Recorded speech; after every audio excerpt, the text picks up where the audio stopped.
Listo, podemos iniciar. Entonces, bueno, pues muy buenas noches, saludo a todos. Digamos que el día de hoy, pues para continuar con la parte de la integración de la parte de ciencias básicas, vamos a hacer un club de revista hablando principalmente de los antirresortivos, principalmente nos enfocamos más que todo en lo que es el ácido electrónico y el denosumab. Entonces, dentro del que me corresponde a mí, me corresponde la parte del denosumab. Entonces, como tal, dentro de los objetivos como tal del club de revista era responder estas cinco Bueno, grandes perdón un preguntas. segundito, qué pena. Acuérdese, el denosumab no es un antirresortivo, ¿no? No, es un Mm. anticuerpo, Es un anticuerpo, listo. como monoclonal, sí. Entonces, digamos que dentro de los objetivos como tal del club o de la búsqueda era responder estas cinco grandes preguntas. El primero es cuál es la cédula blanco como tal de cada medicamento. El segundo era como dónde se deposita el fármaco, cómo es su mecanismo de acción y diana terapéutica. La tercera es por qué sus perfiles clínicos, digamos que en este caso, pues, la parte del ácido hialurónico y el denosumab son distintos. Si existía o no el riesgo de oversuppression o microdaño como tal acumulado a lo largo del tratamiento. Y por último, pues contraindicaciones, efectos adversos y cuándo elegí uno u otro medicamento. Digamos que en general, pues fue, digamos que difícil encontrar como tal un artículo solo uno que respondiera como tal todas estas cinco preguntas. Sin embargo, pues realizando y búsqueda en lo que pude encontrar, pues encontré uno que en general abordaba muy bien cada una de esas preguntas y enfocaba muy bien como la parte como tal del manejo como tal del mismo. Entonces, digamos que el artículo que vamos a realizar hoy es este artículo que se llama el denosumab discontinuation in the clinic, o sea, la suspensión como tal del denosumab en la clínica. Cómo se va a dar, digamos, cuáles implicaciones tiene la suspensión del denosumab y cómo se va a dar como tal. Es un problema clínico, digamos que es lo que nosotros llamamos el efecto de rebote o el aumento como tal del recambio óseo, y cómo este efecto de rebote cuando uno genera una suspensión como tal del denosumab podía contribuir como tal a la parte de fracturas múltiples, más específicamente en la parte de fracturas vertebrales. Entonces es un estudio perspectivo, digamos que fue publicado el año 2025 en la revista americana de la Sociedad Americana del Hueso y de Investigación del Tejido Óseo y Mineral.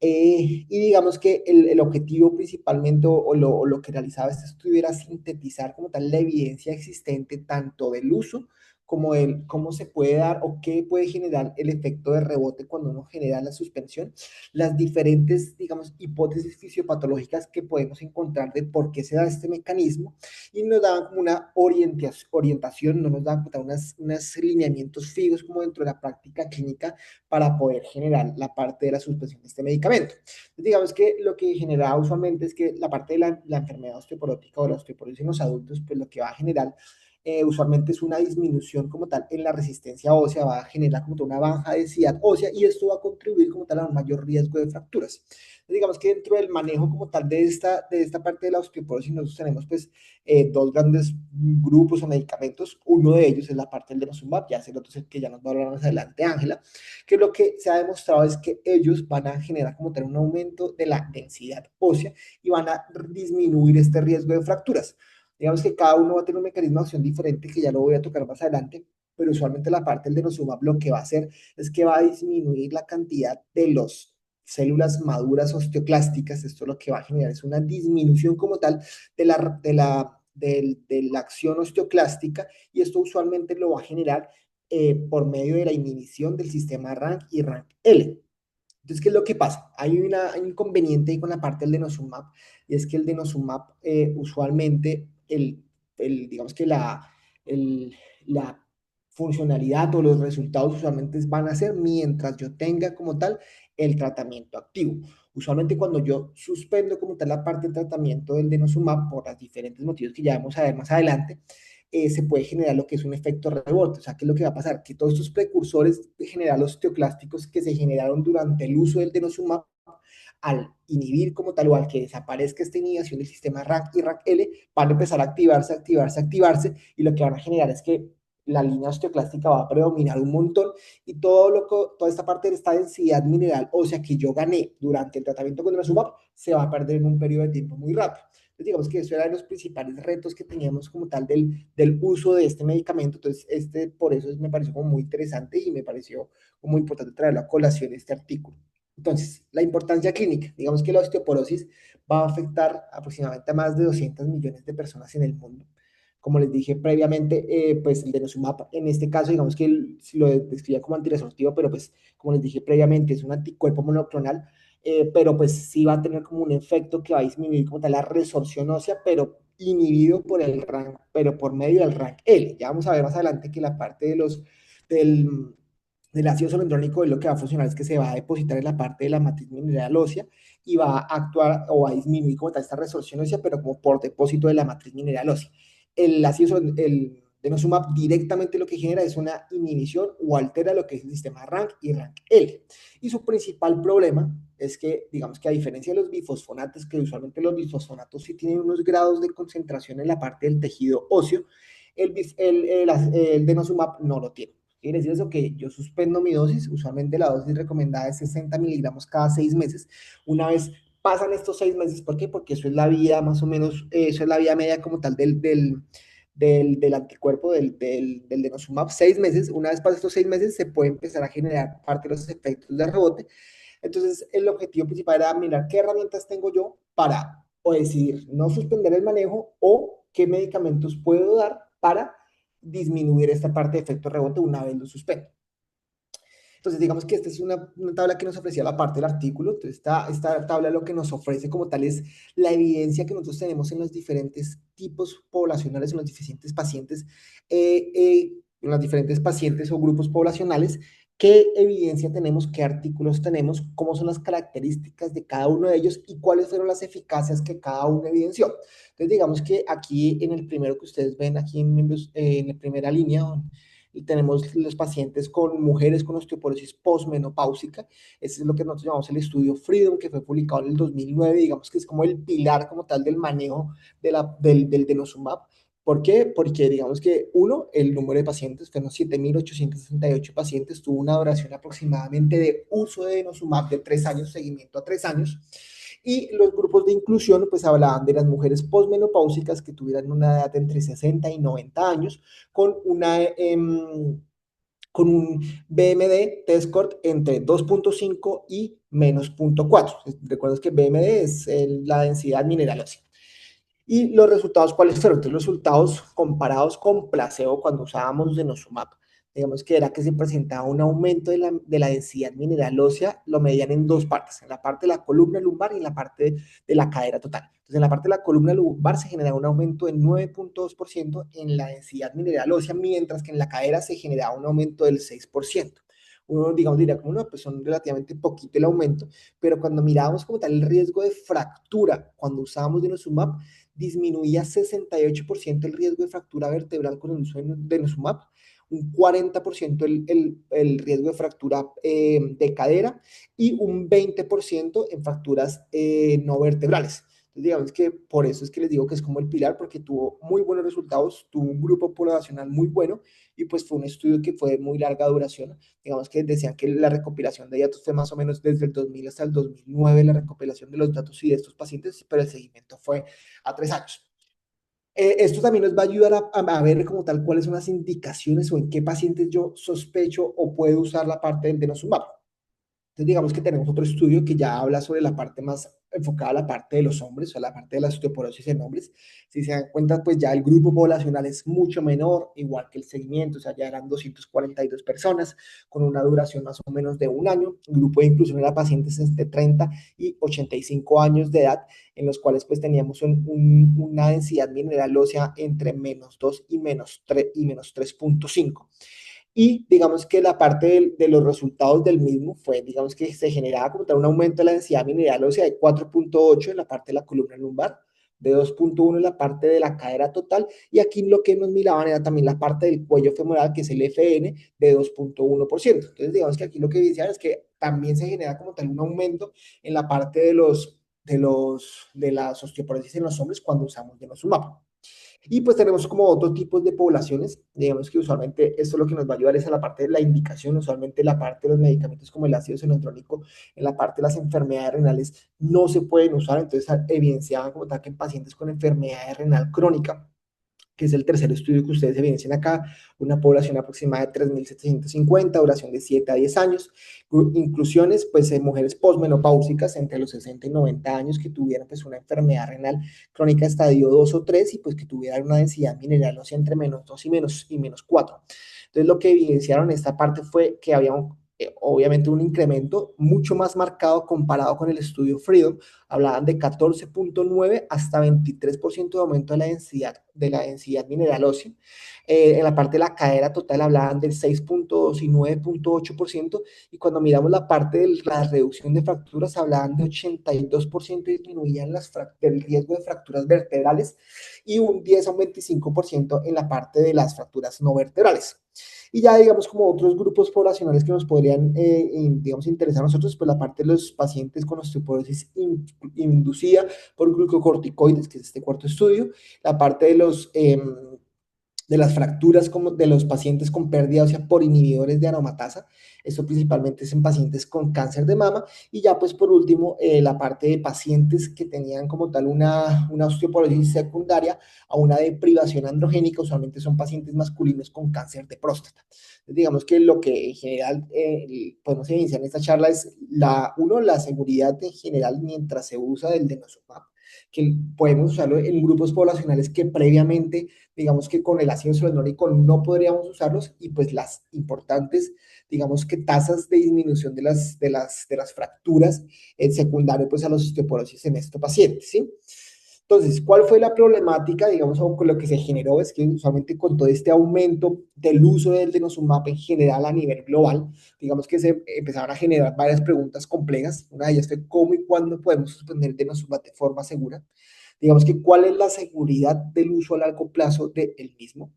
¿En qué pacientes yo debería reconsiderar la suspensión del denosumab? O sea, ¿en qué pacientes yo debería decir como a este paciente yo no le puedo suspender el denosumab, sino que se lo tengo que continuar, a no ser que tenga una indicación absoluta de suspenderlo? Y por último, pues que si había alguna terapia osteoanabólica, digamos, que me podría ayudar a facilitar, digamos, la suspensión del denosumab. Entonces, lo que mencionaba el artículo era que hasta la fecha, o sea, el 2025, digamos que los artículos que proporcionan unas respuestas claras y concisas de estas preguntas, pues aún no estaban, digamos que estaban como limitadas por las características de los estudios disponibles. Entonces, digamos que el objetivo del mismo era, pues, reunir la literatura presente, cómo estaban o qué estudios se encontraban actualmente que pudieran buscar responder, y pues también abordar como tal la parte del mecanismo o cómo se daba como la explicación biológica de este efecto de rebote, para así mismo yo poder entender por qué se genera y buscar alguna solución al mismo. Entonces, ya hablando como tal de la parte del denosumab, entonces como les dije previamente, es un anticuerpo monoclonal que su acción se va a estar dada principalmente al bloquear la unión RANK-L, y esto lo que va a hacer es que va a inhibir la diferenciación de los precursores osteoclásticos en osteoclastos maduros. Entonces, esto lo que va a generar es que va a disminuir como tal la parte de la resorción ósea. Entonces, porque es muy importante esta parte que donde les digo que disminuye como tal de los precursores osteoclásticos, porque lo que va a generar es que todos estos precursores osteoclásticos que yo inhibí con el uso del denosumab, ellos se van a empezar a acumular, no van a ser activos porque no tienen el sistema RANK, no tienen el sistema RANK-L, pero se van a empezar a acumular, y cuando yo suspendo el estímulo, todos los precursores se empiezan a activar, se empiezan a activar, se empiezan a activar, y empiezan a comerse tejido óseo en una velocidad muy rápida. Entonces, digamos que aquí tenemos este diagrama. Entonces, este diagrama ilustra como tal cómo el tratamiento con denosumab inhibe como tal la parte de la actividad osteoclástica, pero cuando lo suspendemos va a generar como una activación masiva. Y digamos que cuáles son los tratamientos objetivos, o digamos lo que yo buscaría para mitigar este efecto de rebote. Entonces, aquí en la imagen superior izquierda lo que podemos ver es una homeostasis ósea normal. Entonces, ahí, como hemos visto en charlas previas, este panel, digamos que lo que hace es mostrar el equilibrio normal del hueso, cómo el osteoblasto va a generar o va a producir un hueso nuevo. La parte de los osteoclastos van a reabsorber van a reabsorber hueso, y como todo esto va a estar regulado por la parte del RANK y el sistema RANK-L. El panel B, o sea, el superior a la derecha, lo que evidencia es cómo va a estar el tejido óseo durante el tratamiento con denosumab. Entonces, lo que va a hacer es que si ven aquí está como en rojito, él se va a unir a toda la parte del rank L. Se une y bloquea totalmente la parte del rank L. Esto lo que va a generar es que no se van a generar osteoclastos, porque aquí ustedes ven el osteoclastos, si ven que en el receptor ahí que se ve dibujadito, no hay nada conectado, porque el RANKL todo está bloqueado por denosumab. Pero lo que va a pasar es que todos los precursores que están aquí a la derecha se van a empezar a acumular, se van a empezar a acumular y van a quedarse ahí.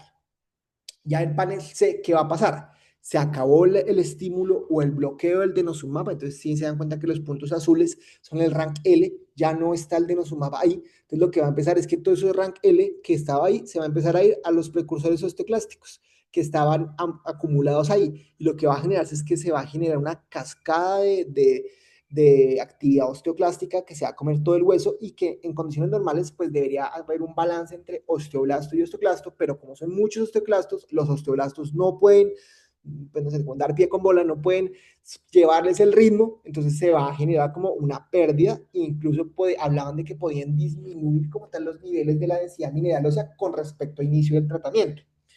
Entonces, digamos que cuál es el panel de aquí inferior a la derecha, era cuáles son los objetivos o las estrategias terapéuticas.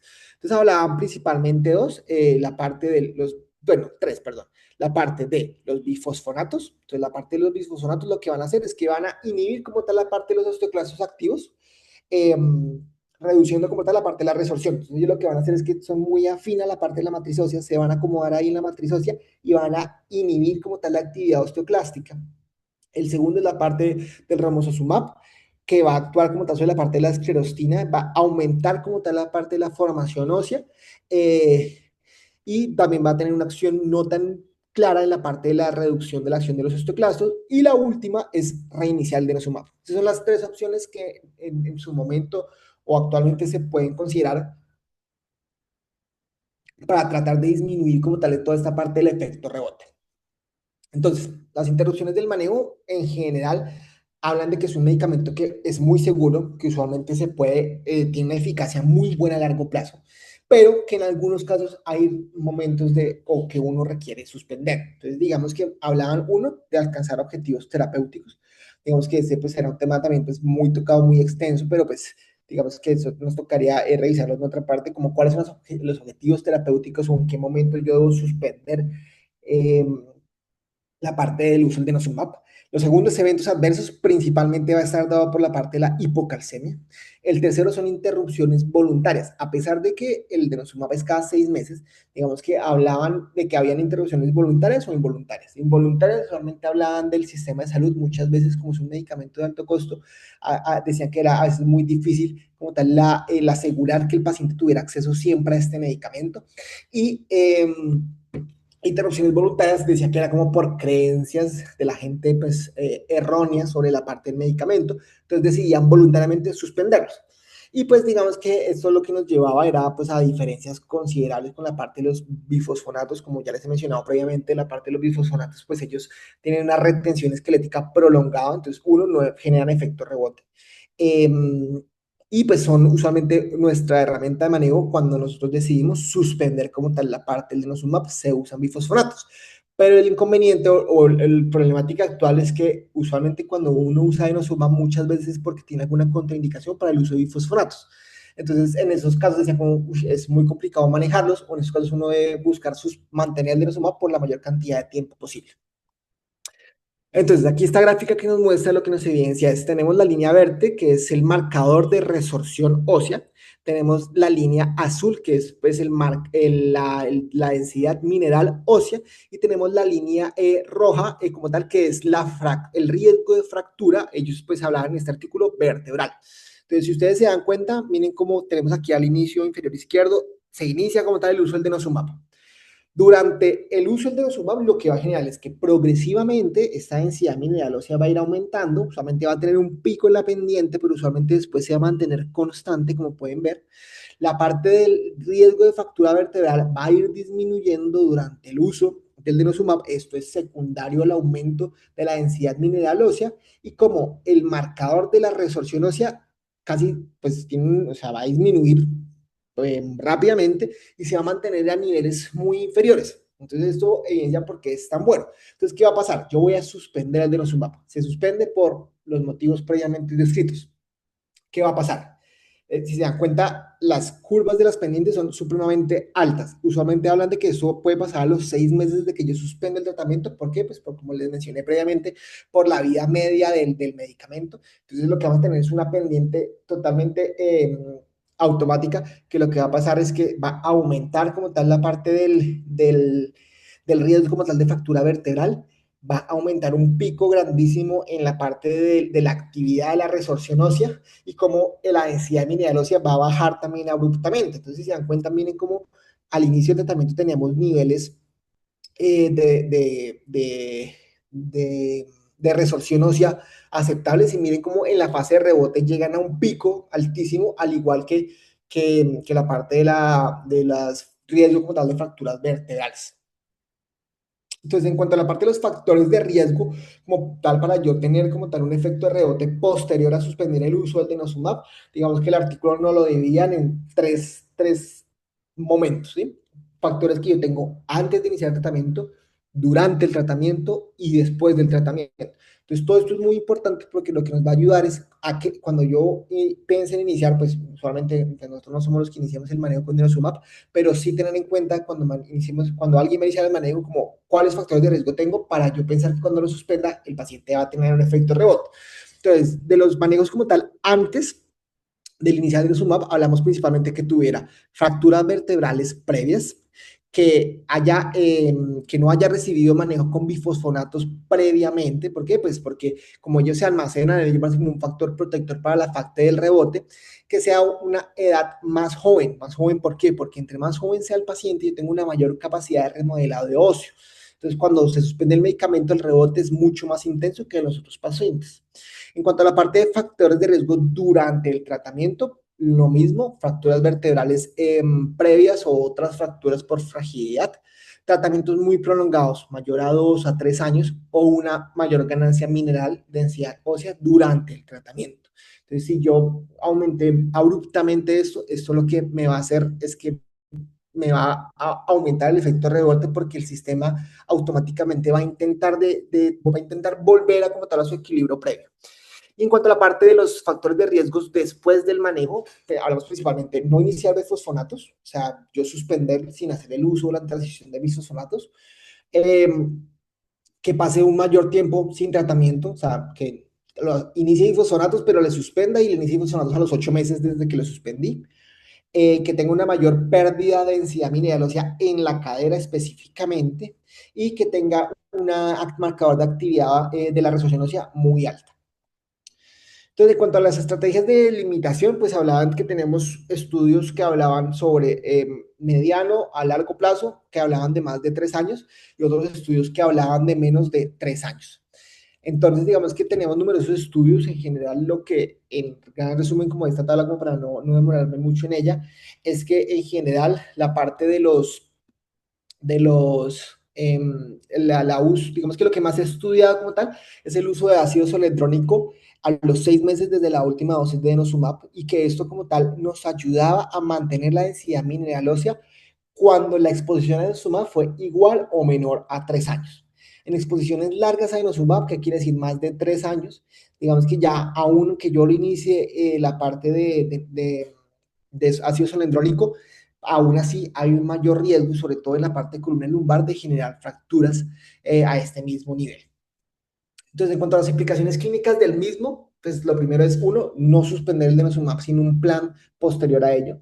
Digamos que se debe usar una terapia secuencial y que se debe realizar monitorización durante el tratamiento de los índices de densidad mineral ósea y los índices de actividad de resorción ósea para ver cómo está la parte del tratamiento.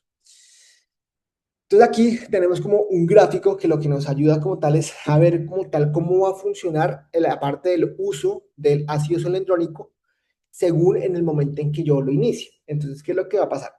Arriba a la izquierda tenemos cómo va a funcionar el ácido solendrónico si yo lo doy 6 meses, menor a 6 meses después del uso de Resumab. Entonces, arriba tenemos como que iniciamos justo como a tiempo. Y abajo tenemos cuando iniciamos como de una forma temprana. Entonces, cuando sucede que iniciamos el ácido solendrónico con un periodo menor a 6 meses, pero como muy a tiempo en la dosis de de denosumab previa, lo que va a pasar es que el denosumab va a bloquear la parte del rank L como su acción, los osteoclastos no se activan, el remodelado óseo se suprime y van a empezar a estar ahí circundantemente la parte del rank L trap. Entonces, digamos que durante los primeros 6 meses, la acción de la actividad osteoclástica está bloqueada como tal por la parte del fármaco, entonces va a disminuir como tal todos estos marcadores. Ahora, ¿qué es lo que va a pasar después? 6 meses después de que yo suspendo el denosumab, el efecto del fármaco empieza a desaparecer completamente y se empieza como tal a activar la señal RANKL, se van a activar toda esta parte de los osteoclastos, van a aumentar la parte de la resorción ósea y dicen que ahí es cuando yo administro el denosumab, ¿sí? O sea, empecé a administrar el denosumab como justo en el momento en que ya se me acabó el efecto del medicamento. Entonces, ¿qué es lo que va a pasar? El denosumab, ácido solendrónico se va a empezar a acumular como tal en toda esta parte de la superficie ósea y va a empezar a bloquear uno que otro osteoclasto. Pero ¿qué es lo que va a pasar? Que no va a ir al mismo ritmo porque no se alcanzó a depositar en la parte de la matriz. Entonces, digamos que lo que va a generar es que, aunque yo les aplique ácido solendrónico a los 6 meses, digamos, muy encima, se va a acumular, va a disminuir un poquitico, pero igual me puede generar un efecto de rebote porque la actividad osteoclástica está muy alta. Entonces, por eso es lo que hablan, que es lo que ustedes ven aquí abajo, que la intervención con el ácido hialurónico debe ser de una forma temprana, ¿listo? Debe ser en un tiempo menor a los 6 meses desde que yo suspendo el denosumab. ¿Para qué? Para que él se empiece a acumular aquí en toda la parte de la superficie ósea, como ustedes ven aquí abajo que dicen EBP. Entonces, en este momento, o sea, todavía tengo 6 meses y tengo acción del denosumab. Entonces, si ustedes abajo ven como tenemos altos niveles de rank L, altos niveles de TRAP y disminución y unos bajos niveles de marcadores de la resorción ósea.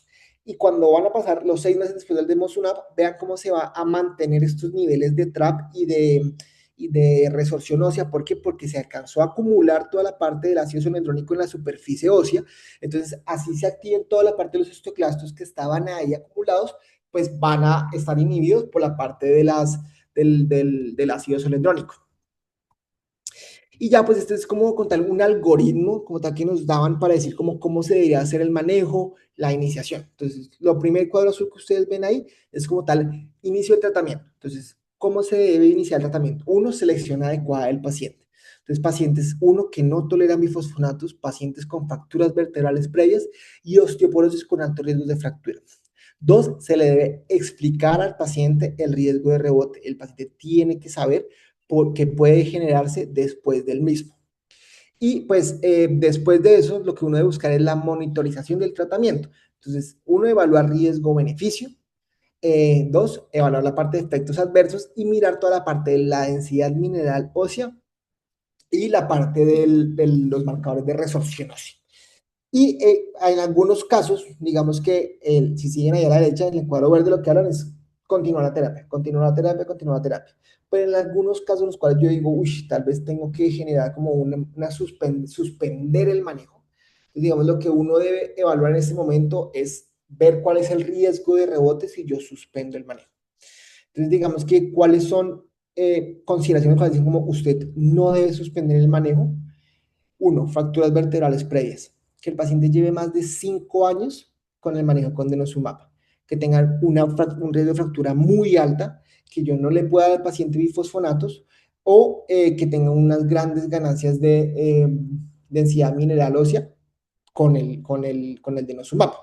Y digamos que aquí hablaban como tal de la parte de la duración como tal de la terapia. Entonces hablaban que si se usa terapia por pequeños tiempos, de 9 a 2.5 años, pues se debe considerar la parte del ácido solendrónico y se debe estar repitiendo, hacer un seguimiento de la densidad mineral ósea.